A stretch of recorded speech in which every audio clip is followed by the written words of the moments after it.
महान वैज्ञानिक Albert Einstein ने कहा था, हम अपनी समस्याओं को उसी सोच के साथ हल नहीं कर सकते जिसके साथ हमने उन्हें बनाया था। आज की दुनिया आप देख ही रहे हैं कितनी तेजी से बदल रही है, तो पुरानी रणनीतियां शायद काफ़ी ना हो। और इसी बदलते माहौल में आज हम भारत और ऑस्ट्रेलिया के बीच जो रक्षा संबंध गहरे हो रहे हैं, उन पे थोड़ी गहराई से नजर डालेंगे। इस विशेष चर्चा में आपका स्वागत है। नमस्ते। तो आजकल ये साझेदारी इतनी अहम क्यों हो गई है? क्या ये सिर्फ बढ़ती दोस्ती है या इसके पीछे कुछ और ठोस वजह हैं? खासकर तब जब अमेरिका की वैश्विक भूमिका को लेकर थोड़ी कह सकते हैं अनिश्चितता दिख रही है।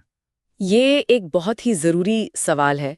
देखिए, बात सिर्फ दोस्ती की नहीं है, इसमें साझा हित और बढ़ती जरूरतें दोनों शामिल हैं। अच्छा।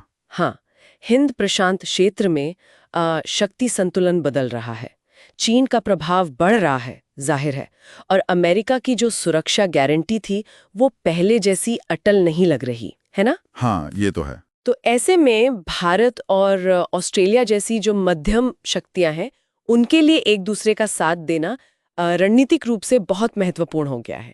ऑस्ट्रेलिया की लोकेशन देखिए, हिंद और प्रशांत महासागरों के बीच। बिल्कुल। और भारत की जो बढ़ती समुद्री महत्वाकांक्षाएं हैं, ये दोनों एक दूसरे के काफी पूरक हैं एक तरह से। ये दिलचस्प है। तो ये सिर्फ कागजी बातें नहीं है, जमीन पर भी कुछ हो रहा है। मेरा मतलब है, पिछले कुछ सालों में इस रिश्ते को मजबूत करने के लिए क्या ठोस कदम उठाए गए हैं? हाँ, बिल्कुल। पिछले दशक में काफी काम हुआ है असल में। देखिए, 2020 में दोनों देशों ने अपने रिश्ते को व्यापक रणनीतिक साझेदारी यानी CSP का दर्जा दिया। CSP, हाँ। फिर 2021 से विदेश और रक्षा मंत्रियों की वो 2+2 वार्ता शुरू हुई। Right, 2+2 dialogue. जी, ये सब क्या है? ये उच्च स्तरीय बातचीत के लिए पक्के मंच तैयार करते हैं। और मिलिट्री लेवल पे सेनाएं भी आपस में कुछ कर रही हैं? निश्चित रूप से वो ज्यादा जरूरी है। व्यवहारिक सहयोग भी साफ दिख रहा है, जैसे म्यूचुअल लॉजिस्टिक सपोर्ट एग्रीमेंट है, MLSA जिसे कहते हैं। MLSA, हाँ, सुना है। हाँ, तो इसका सीधा मतलब है कि दोनों देशों की सेनाएं मरम्मत, सप्लाई, ईंधन भरने के लिए एक दूसरे के सैन्य अड्डों का इस्तेमाल कर सकती हैं। ये तो काफी बड़ी बात है। और हाल ही में 2024 में हवा से हवा में ईंधन भरने की एयर टू एयर रिफ्यूलिंग की व्यवस्था भी शुरू हुई है। अच्छा। हाँ, इससे भारतीय वायुसेना के विमानों की पहुंच बढ़ेगी काफी। वाह, यानी लॉजिस्टिक्स और पहुंच दोनों बेहतर हो रही हैं। और साझा सैन्य अभ्यासों का क्या? जैसे वो ऑस्ट्रा हिंद या ऑसिंडेक्स होते हैं, क्या ये बस दिखावे के लिए हैं या इनसे वाकई कुछ फर्क पड़ रहा है? देखिए, शुरू में शायद ये सांकेतिक ज्यादा रहे हों, कह सकते हैं, लेकिन अब मुझे ऐसा नहीं लगता। ऑस्ट्रेलिया हिंद जो थल सेना का है और ऑसिंडेक्स नौसेना का, ये द्विपक्षीय अभ्यास है। और फिर पिच ब्लैक और मालाबार जैसे बहुपक्षीय अभ्यासों में भी नियमित भागीदारी होती है। हाँ, मालाबार में तो ऑस्ट्रेलिया अब रेगुलर है। बिल्कुल। तो ये सब दिखाते हैं कि अब फोकस असल तालमेल इंटरऑपरेबिलिटी और आपसी समझ बढ़ाने पर है। ये अभ्यास अब सिर्फ फोटो ऑप्स नहीं रहे, ये साथ काम करने की क्षमता को परखने और सुधारने का जरिया बन गए हैं। ठीक है, समझ गया। तो ये साझेदारी मजबूत हो रही है, ये तो साफ है।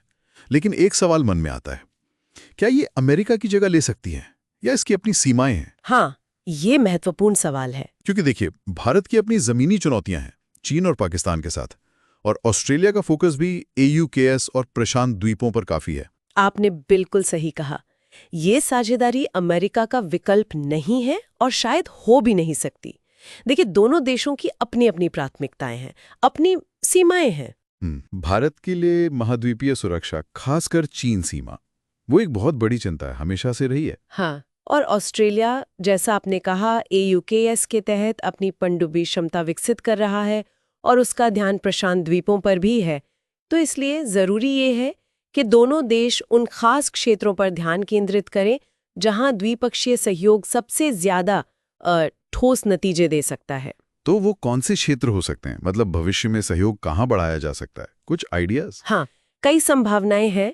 एक तो नौसेना का सहयोग तो चल ही रहा है, लेकिन तीनों सेनाओं के बीच और ज्यादा एकीकृत अभ्यास किए जा सकते हैं, जॉइंट एक्सरसाइज जो असली लड़ाई जैसी स्थितियों का अनुकरण करें। Tri service exercise. हाँ, बिल्कुल। दूसरा, कैनबरा में जो भारत का रक्षा सलाहकार का पद है, उसे और ऊंचा किया जा सकता है। उसमें थल सेना और वायु सेना के अधिकारियों को भी शामिल किया जा सकता है। अभी शायद सिर्फ नौसेना से हैं। अच्छा, ये एक अच्छा सुझाव है। और एक और बात, निचले और मध्य स्तर के जो अधिकारी हैं उन्हें भी रणनीतिक बातचीत में शामिल करने से नए विचार आ सकते हैं, बॉटम अप अप्रोच। सही बात है। और डिफेंस इंडस्ट्री, रक्षा उद्योग के बारे में क्या वहां भी कुछ हो सकता है? हाँ बिल्कुल, वहां भी बहुत गुंजाइश है। जैसे रक्षा उपकरणों की मरम्मत और रखरखाव, जिसे MRO कहते हैं, maintenance, repair and overall. MRO hub बनाने की बात तो चल रही है भारत में। हाँ, तो उसमें सहयोग एक बड़ा क्षेत्र हो सकता है। फिर छोटे द्वीपीय देशों के लिए मिलकर गश्ती नौकाएं बनाना, पेट्रोल बोट्स, ये भी एक अच्छा कदम हो सकता है। ये भी स्ट्रेटेजिक होगा। हाँ, और एक और दिलचस्प संभावना है जो अमेरिका भारत का इंडस एक्स मॉडल है ना। हाँ, डिफेंस इनोवेशन वाला। जी, उसी की तरह रक्षा क्षेत्र में छोटे और मध्यम उद्यमों यानी MSMEs और स्टार्टअप्स को बढ़ावा देने के लिए एक द्विपक्षीय मॉडल तैयार करना ऑस्ट्रेलिया के साथ। ये तो बहुत अच्छा आइडिया है। तो कुल मिलाकर बात यह है कि बदलते वैश्विक समीकरणों में भारत और ऑस्ट्रेलिया अपनी साझा चिंताओं और बढ़ते आपसी भरोसे के दम पर हिंद प्रशांत क्षेत्र में एक अहम जोड़ी बना रहे हैं। बिल्कुल। ये साझेदारी शायद अमेरिका का विकल्प न हो, जैसा आपने कहा, पर क्षेत्रीय स्थिरता के लिए महत्वपूर्ण जरूर है। और ये UPSC अभ्यर्थियों के लिए मेंस और प्रीलिम्स दोनों के नजरिए से काफी अहम टॉपिक हो सकता है। साथ ही सामान्य जानकारी के लिए भी उपयोगी है। हाँ बिल्कुल, यह मूल रूप से रणनीतिक तालमेल को जमीनी कार्रवाई और लचीलेपन में बदलने का एक प्रयास है। ये आपसी सम्मान और साझा लक्ष्यों पर आधारित रिश्ता है जो आने वाले समय में हिंद प्रशांत के भविष्य को आकार देने में यकीनन एक अहम भूमिका निभा सकता है। चलिए, तो आज की चर्चा को यहीं रोकते हैं, लेकिन जाते जाते हमारे सुनने वालों के लिए एक सवाल छोड़ जाते हैं।